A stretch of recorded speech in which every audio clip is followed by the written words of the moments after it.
warahmatullahi wabarakatuh. Perkenalkan, saya Zara Anggilia Putri dengan NIM 235200914 PN 18666. Yang terhormat Bu Seni selaku dosen pengampu mata kuliah Fisiologi Hewan Air.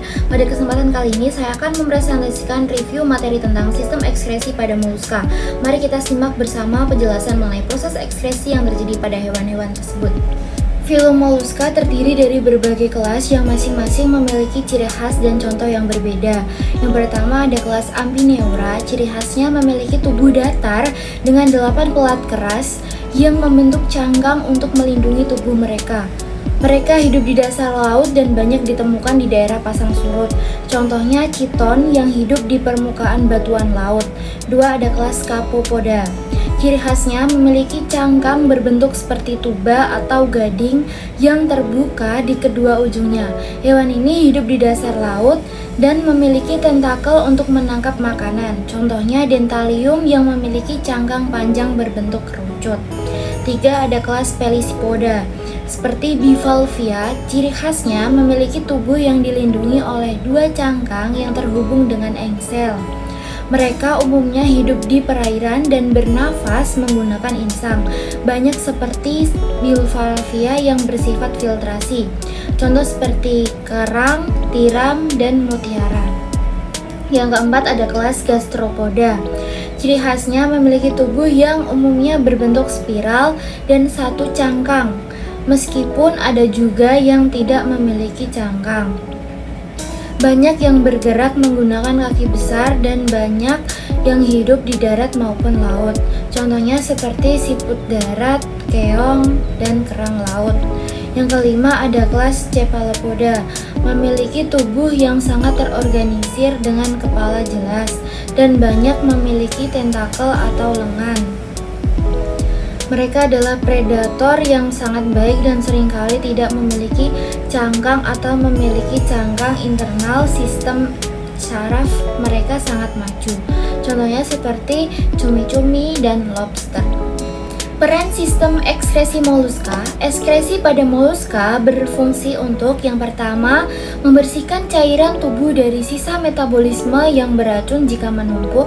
Yang kedua ada mempertahankan makromolekul dan air yang penting dalam tubuh. Yang ketiga ada menjaga tekanan osmotik tubuh. Fungsi utama sistem ekskresi: 1. Penyaringan urin primer dari humusul. 2. Transportasi limbah dari hemolimfa ke urin. 3. Reabsorpsi metabolit penting dan air jika diperlukan dari urin. Metabolisme nitrogen.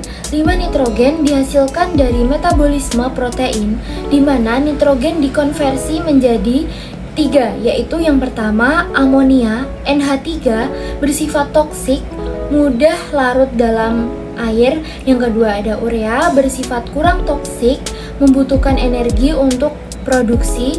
Yang ketiga ada asam urat yang bersifat toksik rendah, cocok untuk hewan darat.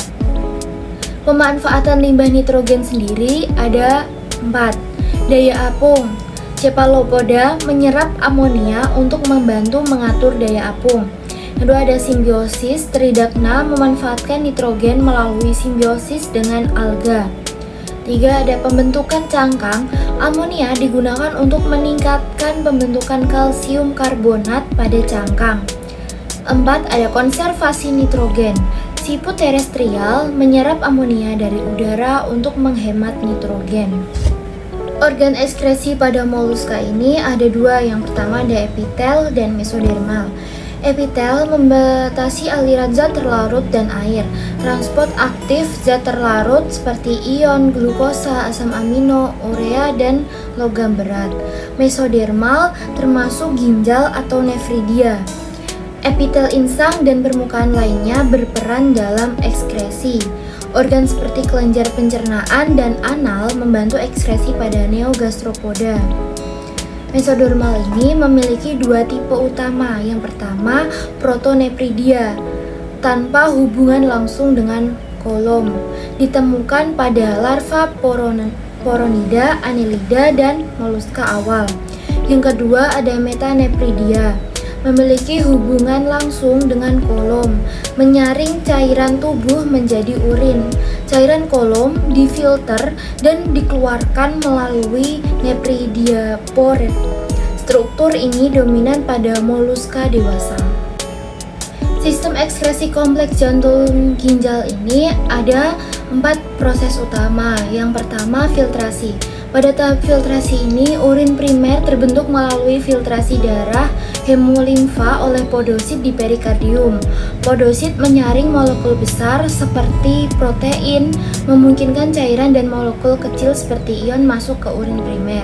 Yang kedua, ada reabsorpsi. Pada tahap ini, cairan mengalir ke ginjal melalui saluran renoperikardial.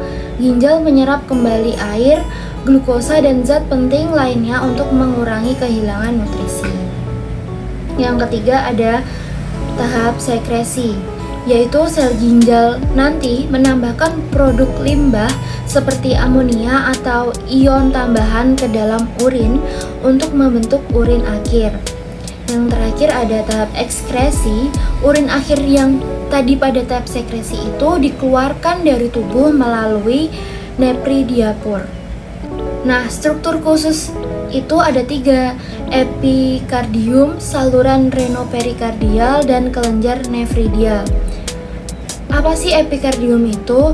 Epikardium itu adalah epitel yang melapisi jantung, tempat filtrasi pertama terjadi.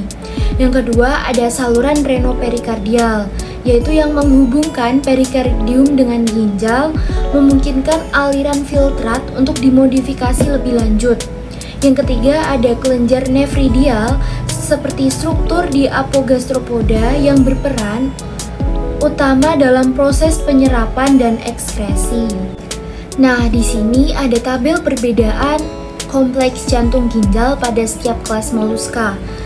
Yang pertama ada kelas Ambineura, tidak ada struktur kompleks jantung ginjal, jadi terjadi ekskresi terutama melalui protonephridia atau metanephridia sederhana saja. Pada kelas Capupoda ada kompleks jantung ginjal tetapi sistemnya sederhana. Jadi ginjal kecil dengan fungsi ekskresi terbatas beradaptasi dengan habitat yang tertutup sedimen. Ada kelas Pelicipoda, kompleks jantung ginjalnya ada, sistem jantung ginjal berfungsi penuh. Jadi terjadi penyaringan di kompleks jantung ginjal. Reabsorpsi air penting karena sebagian besar hidup di lingkungan akuatik. Selanjutnya ada kelas Gastropoda, terdapat kompleks jantung ginjal. Gastropoda rendah, reabsorpsinya terbatas pada ginjal kanan. Sedangkan apogastropoda, ginjal kirinya aktif dengan peran utama kelenjar nephridial. Selanjutnya ada kelas Cephalopoda, kompleks jantung ginjal sangat kompleks dengan adaptasi efisien untuk kehidupan aktif. Jadi ginjal memproses urin primer dan sekunder dengan tingkat filtrasi, reabsorpsi, dan sekresi yang tinggi. Ekskresi limbah nitrogen moluska yang pertama yaitu Amonoteli. Ekskresi Amonoteli umum pada spesies akuatik. Amonoteli ini adalah amonia hasil metabolisme protein dan purin. Dengan sifatnya sangat larut dan berat molekulnya rendah, mudah terdifusi melalui epitel insang atau permukaan tubuh. Amonia beracun, kadarnya dijaga rendah dalam tubuh, membutuhkan banyak air, tidak cocok untuk hewan darat. Produk utama pada moluska laut seperti chitons, bivalves, dan cephalopoda. Urea, asam urat, dan asam amino juga diekskresi dalam jumlah yang kecil. Yang kedua ada uricoteli, yaitu ekskresi asam urat yang berasal dari purin. Memiliki sifat tidak larut dalam air, toksisitas rendah, ideal untuk hewan terestrial karena mendukung konservasi air. Contohnya seperti siput darat dan beberapa moluska. Yang ketiga ada ureoteli. Apa sih ureoteli itu? Ekskresi urea umum pada hewan darat. Dengan sifat, amonia diubah menjadi urea melalui siklus urea yang melibatkan input energi dan enzim. Urea larut dalam air, tetapi kurang beracun dibandingkan dengan amonia. Contohnya Pulmonates dan Cyanogastrophoda. Podosit adalah sel epitel khusus yang berperan penting dalam proses filtrasi pada moluska. Memiliki struktur unik dengan food process atau pedikel yang bercabang.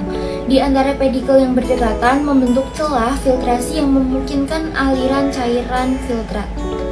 Podosit pada beberapa moluska dikelompokkan dalam struktur khusus seperti kelenjar perikardial atau kelenjar Keber. Pada Bivalvia outrobrans, kelenjar perikardial terletak dalam posisi anterodorsal ke rongga perikardial. Pada Bivalvia protuberans dan Pterimorphia, kelenjar perikardial terletak di auricle. Selanjutnya ada modifikasi pada Cephalopoda.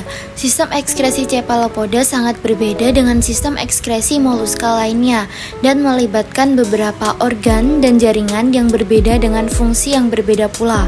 Ruang selomik seperti perikardium, ginjal, dan gonad sangat meluas pada sebagian besar Cephalopoda. Hemosul digantikan oleh sistem darah tertutup pada seloid, tertutup pada nautiloid, dan sistem portal ginjal telah hilang. Nautilus memiliki appendix perikardial yang unik yang menampung bakteri simbion dalam kepadatan tinggi. Dua jenis bakteri yang diidentifikasi yaitu yang pertama ada beta proteobacterium, kurang berhubungan erat dengan epitel dan berada di dalam perifer dan invaginasi. Yang kedua ada Spirochetes yang berhubungan dengan epitel di daerah perifer. Selanjutnya ada bagian dari podosit. Yang pertama ada ruang selomik meluas yang berfungsi untuk meningkatkan efisiensi ekstrasi. Yang kedua ada sistem darah tertutup yang fungsinya untuk sirkulasinya lebih efisien. Dan appendix perikardial yang berfungsi untuk menampung bakteri simbion. Bakteri simbion ini fungsinya untuk mendetoksifikasi dan produksi. Sekian presentasi yang dapat saya sampaikan, semoga bermanfaat. Mohon maaf apabila ada kesalahan dalam pemilihan kata. Wassalamualaikum warahmatullahi wabarakatuh.